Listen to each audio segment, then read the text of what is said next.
Power star Pawan Singh Bhojpuri के उन अभिनेताओं में से हैं जो काफ़ी कम सोशल मीडिया पर एक्टिव रहते हैं और पावर स्टार पवन सिंह ने एक वीडियो पोस्ट किया है जिसे आप सभी को देखना चाहिए। जिसकी नज़र इस पर गई सभी अपनी हंसी रोक नहीं पाए हैं।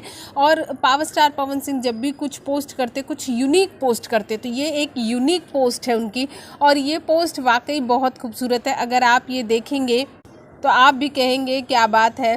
पावर स्टार पवन सिंह का एक गाना आया है हरी हरी ओढ़नी, जो आजकल बहुत ही ज़्यादा बवाल मचा कर रखा है और टॉप म्यूज़िक के नंबर 2 पोजीशन पर ये बना हुआ है। इस वीडियो में आप देख सकते हैं कि कुछ लड़के हैं, जंगल में हैं और वो बहुत क्रेज़ी डांस कर रहे हैं। इसे देखकर हंसी छूट जाती है और ये वीडियो जो है बहुत तेज़ी से वायरल हो रहा है। लगभग 15 घंटे में इसे 8 लाख लोगों ने देख लिया है और ये वाकई में बहुत खूबसूरत गाना। और जिस तरह से इन लोगों ने परफॉर्म किया है, ऐसा लग रहा है ये गाना इन्हीं के लिए बना ही है। बहुत ही बेहतरीन ढंग की परफॉर्मेंस है और ये गाने को जितना लोग प्यार दे रहे हैं उसे देखकर ये लग रहा है कि ये जो पावर स्टार का सॉन्ग है बहुत ही बड़ा रिकॉर्ड बनाने वाला है। भोजपुरी जगत की हॉट और मसालेदार गॉसिप के लिए हमें सब्सक्राइब करना बिल्कुल ना भूलिए।